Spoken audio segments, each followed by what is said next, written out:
함께 보실 말씀 신명기 5장 19절에서 21절까지 우리 한 목소리로 같이 읽습니다. 시작.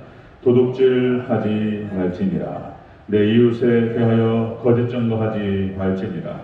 내 이웃의 아내를 탐내지 말지니라. 내 이웃의 집이나 그 밭이나 그의 남종이나 그의 여종이나 그의 소나 그의 나귀나 내 이웃의 모든 소유를 탐내지 말지니라. 아멘. 감사합니다. 아버지 예수님, 예수님의 영광 평강이 넘치시기를 축원합니다. 아멘. 오늘 함께 읽으신 신명기 5장 19절에서 21절 오늘 본문을 토대로 10계명에서 8계명에서 10번째 10계명까지 강론이라는 제목으로 말씀 받겠습니다. 10계명 10계명 10가지 계명은 온 율법과 선제 강령이다 이렇게 말씀하셨고, 이스라엘 백성들이 이 땅을 살아가면서 행복하게 살아갈 수 있는 하나님께서의 어떤 기준이었습니다. 다른 것이 아니고 올가매고 이런 것이 아니고 올가매서 불편하게 하고 이런 것이 아니고, 이 정도의 기준을 너희가 지켜나갈 때 너희를 지킬 수 있고 너희 생명을 지키고 너희가 이 땅에서 복받고 화목하고 행복하게 살아갈 수 있다, 이렇게 된 거예요. 이렇게 10가지입니다. 10가지. 그래서 하나님 계명이 4가지, 그리고 이웃 간의 관계에 대한 계명이 이제 6가지, 그렇게 해서 하나님께서 정하신 거죠. 자, 이제 우리 종말의 때에 가까워질수록 세상이 더욱더 험악해지고 이제 하나님을 떠나고 말씀을 떠나는 그런 시대에 와 있습니다. 갈수록 시대는 악해져 가죠. 그래서 거짓과 탐욕이 넘칠되고 부정한 짓이 정당화되는 그런 세상으로 가고 있습니다. 진실되게 살아간다고 하는 것이 오히려 미련하게 취급되는 그런 세상이 되어가죠. 하나님께서는 우리에게 너희는 세상의 소금이 되고 빛이 되라고 말씀하셨는데, 빛과 소금의 역할을 감당한다는 것이 무엇인가, 어떻게 살아야 되는가, 참 쉽지 않습니다. 오늘 마지막 8번째, 9번째, 10번째 계명을 마지막 살펴보고 10계명을 마무리하는데요. 여기 굉장히 중요한 그런 내용과 사상들이 담겨있는 것을 볼 수 있습니다. 자, 먼저 보겠습니다. 8번째 계명입니다. 8번째 계명, 도둑질을 하지 말라, 이렇게 말씀하셨습니다. 19절을 같이 읽습니다. 시작. 도둑질하지 말지니라. 아멘. 도둑질을 하면 안 된다는 거 너무나 잘 알죠. 아기 때부터 다 알죠. 어렸을 때부터. 그러니까 그런 말이 있죠. 이제 모든 윤리 교육은 초등학교 때, 아니 유치원 때 끝났다. 해야 될 것과 하지 말아야 될 것에 대해서 다 알아요. 그런데 그거 다 알고 이제 다 하잖아요. 이렇게 어려운 거예요. 도둑질하면 안 된다는 거. 위치 이동 시킨다. 자기 물건 잊어버리면은 이제 입장이 달라지는 거죠. 다른 사람 거 갖고 오는 거는 편하게 생각할 수 있지만은 자기 물건이 없어지는 것은 또 이제 그럴 수 없잖아요. 자, 이 도둑질하지 말라는 말씀은 불의한 방법으로 재물을 모으지 말라. 불의한 방법으로 재물을 모으지 말라. 그런 뜻입니다. 자, 그래서 뇌물을 받는다거나 도둑질이에요. 도둑질은 범죄죠. 말할 것도 없죠. 다른 사람을 훔친다거나 이런 건 말할 것도 없고, 사문서 위조, 도둑질을 위해서 사문서를 위조하고 자기 재산을 빼돌리고 숨기고 별의별 짓이 다 나오죠. 과대 광고하고 그 다음에 이제 도박을 해가지고 재산을 증식시키거나, 하여튼 방법도 이제 아주 너무나 많으니까, 방법이 너무나 많아서 고린도전서 6장 9절 10절에서 이렇게 말씀합니다. 우리가 동성애를 갖다가 동의할 수 없는 것이 뭐냐면은 이 본문 이거예요. 고린도전서 6장 9절. 남색하는 자는 하나님의 나라를 유업으로 받지 못한다. 남색이 동성애예요. 분명히 딱 찍어서 얘기하고 있어요. 고린도전서 6장 9절과 10절부터 남색하는 자나 도적이나 탐욕을 부리는 자나 술 취하는 자나 모욕하는 자나 속여 빼앗는 자들은 하나님의 나라를 유업으로 받지 못하느니라. 도둑질하는 자 하나님의 나라를 유업으로 받지 못한다. 그 정도로 중요한 얘기들이죠. 마가복음 15장 27절, 도둑질하는 자는 다시 도둑질하지 말고 돌이켜 가난한 자에게 구제할 수 있도록 자기 손으로 수고하여 선한 일을 하라. 이 도둑질이 이제 어디까지 가야 되는가, 여기에 대한 고민들이죠. 여러분들, 자본주의 사회, 우리는 지금 자본주의 사회에 살고 있습니다. 지금으로부터 한 200년, 300년 전 이제 유럽부터 시작돼가지고 자본주의가 발달하기 시작했습니다. 영국의 산업혁명이 일어나기 시작하면서 부익부 빈익빈 현상들이 일어나고 이제 막 자본가들이 일어나기 시작하고 이러면서 이제 유럽에서 시작된 것들이 미국으로 건너가서 이제 자본주의가 발달합니다. 지금 전 사회가 공산주의와 사회주의는 실패했다고 보는 것입니다. 실패했다고. 그래서 지금 우리 북한만 지킨다고 하는데 안 된다는 거 우리가 잘 알잖아요. 사람이라고 하는 존재는 죄인이고 이기적인 존재입니다. 그래서 그것들을 인정해줘야 돼요. 그를 통제할 수 있는 길이 없습니다. 자본주의가 그런 거예요. 자본주의가. 자, 자본주의 사회가 그러면 완벽한가? 그렇지 않습니다. 이게 불완전한 사회예요. 그래서 계속해서 지금 발전하고 있어요. 이 시스템이. 그러나 우리가 하나님께서 예수님께서 이 땅에 내려오셔서 재림하시고 그리고 천년왕국을 만들고 이제 천년과 그 천국과 지옥을 나누시기 전에는 이 땅에서는 완전한 인간도 없고 완전한 사회 시스템도 없다. 자본주의 시스템이라고 하는 것은 불완전한 것입니다. 그래서 우리가 이제 뭐라고 표현할까요? 인정할 수 없고 불의한 일이 많습니다. 자본주의 시스템 안에서. 그래서 이것을 바꿔보고자 수많은 학자들이 노력했어요. 아담 스미스, 그러니까 이제 그 국부론을 썼던, 그리고 이제 뭐 칼 마르크스부터 해가지고 수많은 경제학자들이 일어나서 이것들을 타개해보려고 했지만은 이루어지지 않았습니다. 지금 이제 자본주의가 이제 그 경향은 그렇게 가는 거죠. 부익부 빈익빈으로 갈 수밖에 없는 것입니다. 그러면 이제 그 가난한 사람들이 가만히 있느냐? 그거 아니에요.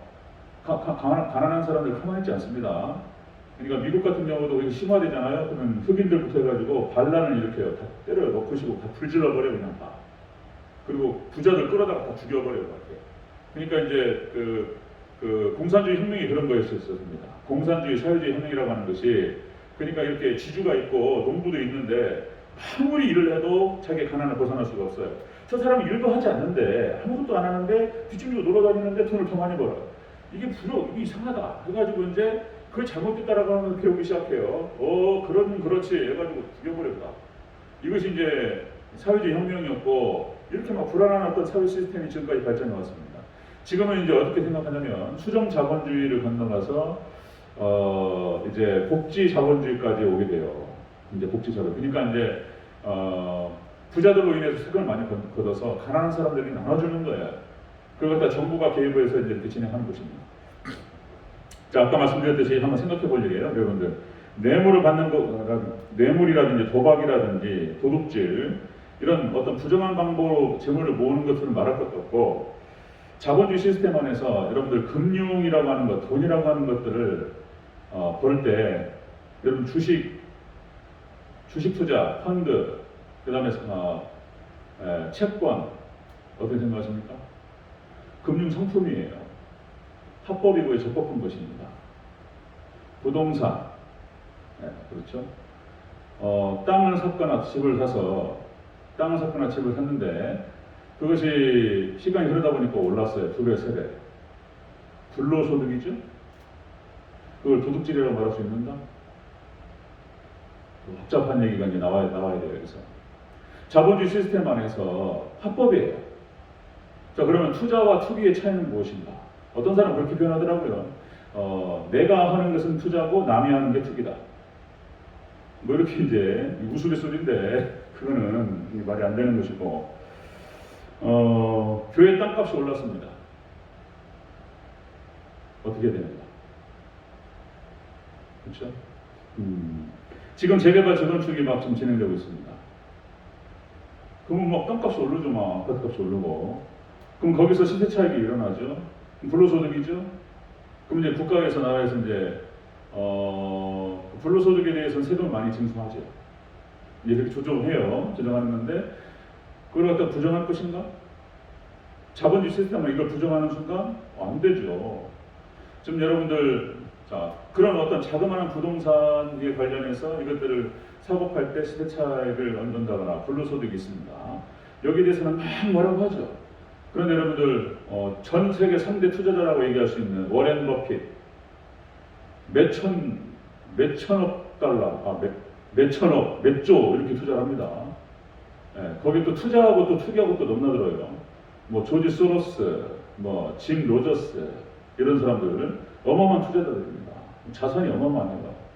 그리고 실질적으로 여러분들 자본주의가 발달하는 그런 과정 가운데에서 그러니까 이제 로스차일드 가문이 금융업으로 발전돼요. 지금 실질적으로 미국도 마찬가지고 유럽에 있는 모든 금융권,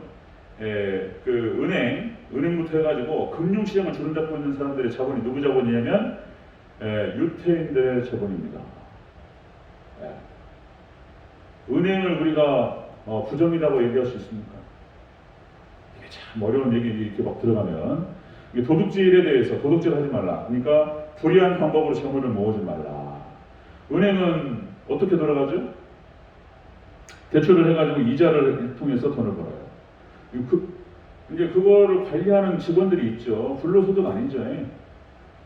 이거 불로소득으로 봐야 될 것인가 말 것인가 수많은 고민들이 있습니다. 그래서 지금 워렌 버핏이라든지 빌 게이츠 같은 경우도 마찬가지입니다. 그러니까 여러분들 록펠러 있죠? 록펠러도 석유를 독점했어요. 투기입니다. 투기에 가까웠습니다. 어쨌든 간에 그래서 이 사람들은 그래서 서양에 이렇게 많은 부자들은 그래도 윤리의식이 있었고 도덕의식이 있었어요. 그래서 이 사람은 기부를 합니다. 기부를 하고 사회 환원을 해요. 그래서 이제 자기 그렇게 벌어들인 돈으로 다 돌려보내요.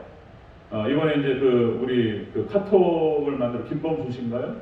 5조 정도를 갖다가 이제 기부한다라고 발표를 했는데, 자기가 그렇게 이제 사람들로 인해서 돈을 벌었기 때문에 뭐 자기 일하지 않고 시스템으로 돈을 벌었잖아요. 뭐 시스템으로 돈 버는 것은 그러면 잘못된 것인가? 뭐 이렇게 물고 늘어지면 막 끝이 없죠. 네.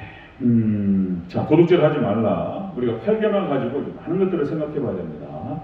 자, 우선 중요한 건 뭐냐면, 그래서 우리가 불완전한 이 사회에 살면서, 이 속에서 우리가, 정말 자기 노동으로 벌어들인 것 외에 수입이 있었다고 한다면, 이것들을 잘 관리하고, 또 하나님께서 우리에게 주신 줄 알고, 그렇게 해서, 또 잘 섬기면서 살아야 될 줄로 믿습니다. 생각해봐야 돼요. 당연하지. 불법도 아닌 헌법인데, 이제 여기서 너무나 많은 말들이 나와야 되기 때문에 정리하면, 여러분들 그런 마음으로 항상 투자라든지 그리고 사회 환원 기부에 대한 그런 생각. 그래서 유럽에 있었던 그런 부자들과 힘 있는 사람들은 항상 그래서 이제 노블레스 오블리주 이런 표현을 쓰죠. 그래서 이제 노블레스 축복받지 못한 사람들에 대한 의무와 책임 의식이 있었습니다. 그래서 항상 가난한 사람들을 보호하고 그렇게 했던 거예요. 자, 교회도 마찬가지고 우리가 이런 기준들을 잘 가지고 우리가 가난한 사람들과 그리고 불우한 사람들에 대해서 생각해야 됩니다. 자, 도둑질하지 말라에 대한 이 제목 아래 많은 것들을 생각해 봐야 됩니다. 자, 두 번째 한번 보겠습니다. 자, 8계명은 도둑질하지 말라. 자, 9번째 계명은 거짓 증거하지 말라. 이렇게 하는 말씀하시죠. 20절 같이 읽습니다. 시작. 내 이웃에 대하여 거짓 증거하지 말지니라. 아멘. 자, 금방 말씀드렸듯이 도둑질 범죄죠. 그리고 거짓 증거, 거짓말하는 거 범죄입니다. 그러니까 이렇게 남에게 해를 끼치는 어떤 이런 행위들을 통해서 고통이 찾아오고 어마어마한 고통이 들어와요. 이게 형벌이죠, 형벌. 그러니까 하나님의 법과 진리라고 하는 것이 여기서 벗어나면은 사고가 나는 거예요. 사고가 나서 고통이 찾아오게 되어 있습니다. 자, 남을 해롭게 하는 거짓말들을 의미하는 것이죠, 거짓 증거가. 그 전에 한번 말씀드렸듯이 우리 잘 아는 얘기, 열왕기상 21장에 나봇의 포도원 얘기가 나오죠. 그래서 이제 아합이 이걸 갖고 싶었다는 거잖아요. 이세벨이 아합이 고민하면서 이걸 팔으라고 하니까 안 파니까 이세벨이 당신이 왕인데 그걸 가지고 고민하느냐 그래가지고 이제 이걸 뺏는 과정에서 나타나죠. 자, 열왕기상 21장에서 13절에 그런 장면이 나옵니다. 두 증인 거짓 증거를 세우죠. 이렇게 표현되고 있습니다. 불량자 두 사람이 들어와 나봇이 하나님과 왕을 저주하였다 하매 우리가 그를 성읍 밖으로 끌고 나가서 돌로 쳐 죽이리라. 두 증인을 세워서 불량한 자라고 표현되고 있습니다. 불량한 자 두 사람을 세워가지고 거짓 증거를 세웠습니다. 그리고 나봇을 죽여요. 그리고 손도 안 대고 코를 풀었다. 나봇의 포도원을 뺏어버립니다. 자, 잠언서 18장 21절 죽고 사는 것이 혀의 힘에 달렸나니 혀쓰기를 좋아하는 자는 혀의 열매를 먹으리라. 하나님께서 가만 두시겠습니까?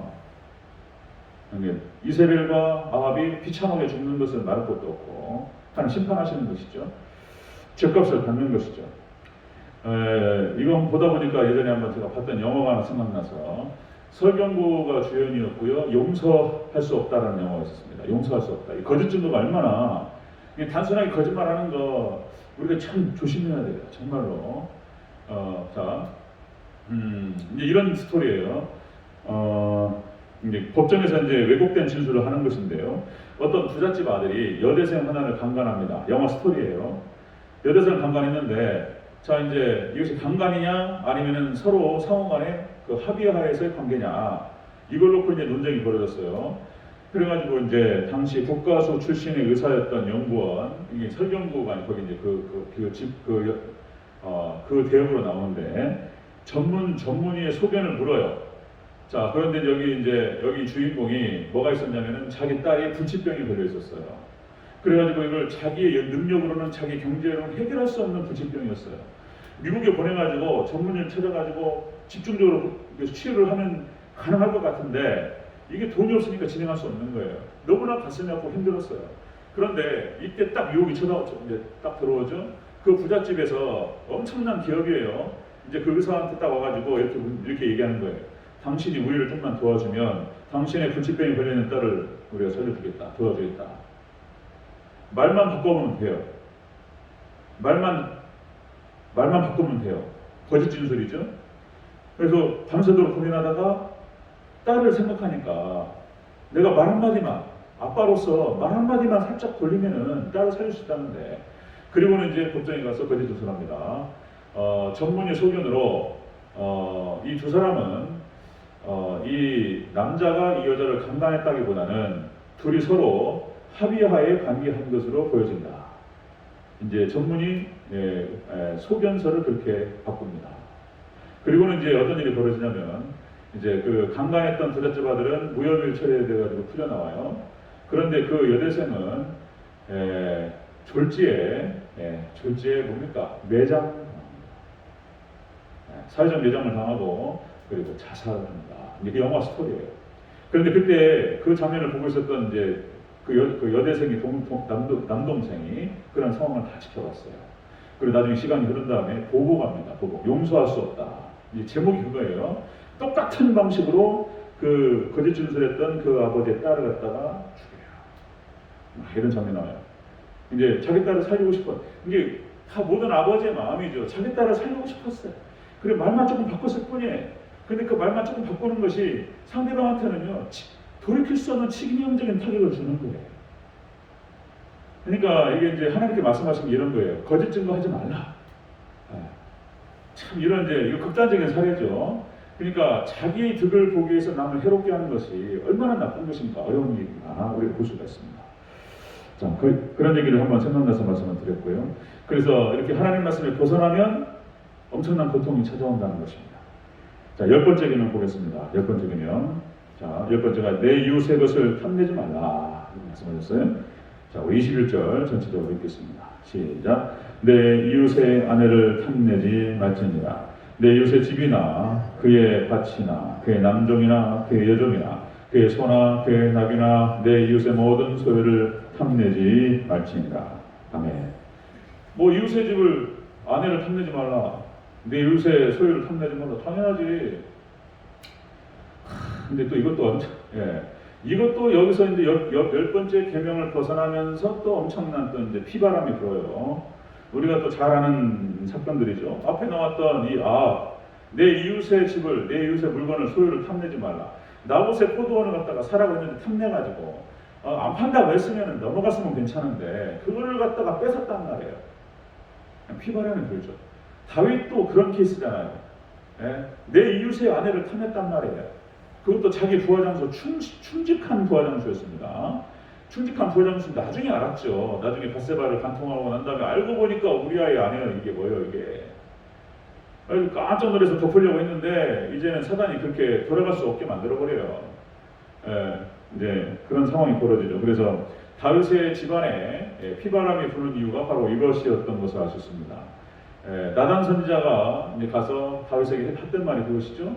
당신의 집안에 피가 떠나지 않으리라. 당신의 아내가 백주 대낮에 강간을 당할 것이요 당신의 집안에 피가 떠나지 않으리라. 하나님께서 말씀하셨다. 이거 가버려요 그냥. 그러니까 이 사건으로 인해서 그냥 배다른 자식들이 그냥 다윗이 결혼할 때 피바람 막 서로 죽이고 막 이런 일이 벌어져 버려요 그냥.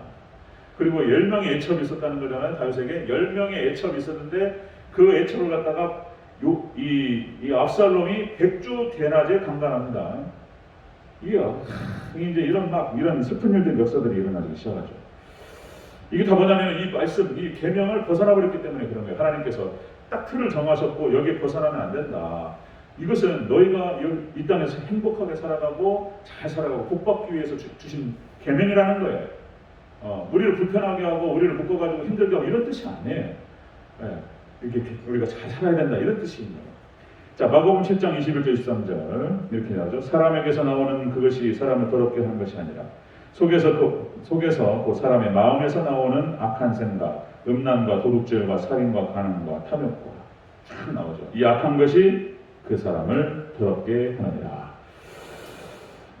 야고보서 1장 15절 각 사람이 시험을 받는 것은 자기 욕심에 끌려 미혹되느니 욕심이 잉태한 자 죄를 낳고 죄가 장성한 자 사명을 낳느니라. 탐심이 우상숭배다. 욕심이 지나쳐가지고 죄를 낳았어요. 다윗이 죄를 낳았어요.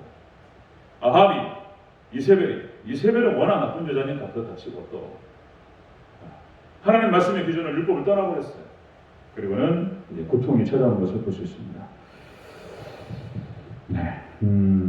자, 우리가 정말 이 시대에 악해져가는 그런 시대 가운데 있습니다. 우리가 부정한 것들을 우리가 잘 분별해서 부정한 행위를 하지 않도록 조심해야 될 것이고, 그리고 거짓증거 하지 않고 정말 진실말을 말할 수 있는 그런 용기와 그렇죠. 그런 진실됨이 필요하고요. 그리고 이웃의 소유를 탐내지 않냐. 하나님께서 우리에게 주신 것들 안에서 만족할 줄 알고 하나님께 감사할 줄 아는. 그래서 하나님께서 우리에게 주셨던 이 10가지의 계명, 우리가 복을 받고 이 땅에 살아가면서 우리가 행복하고 기쁨으로 살아갈 수 있도록 딱 정하신 선입니다. 그래서 그 내용을 뜯어가서 더 들어가면 깊은 내용들이 많이 나와요. 이것 때문에 자, 우리가 이제 이것들을 좀 생각해 나가는 건데요. 이 계명들을 우리가 다 마음에 간직하고 하나님 말씀 그 선을 넘지 않고 말씀대로 살아가는, 그래서 하나님께서 우리에게 약속하신 놀라우신 축복의 주인공들이 되는 그런 은혜가 있기를 주의 이름으로 축원합니다. 아멘. 기도하겠습니다.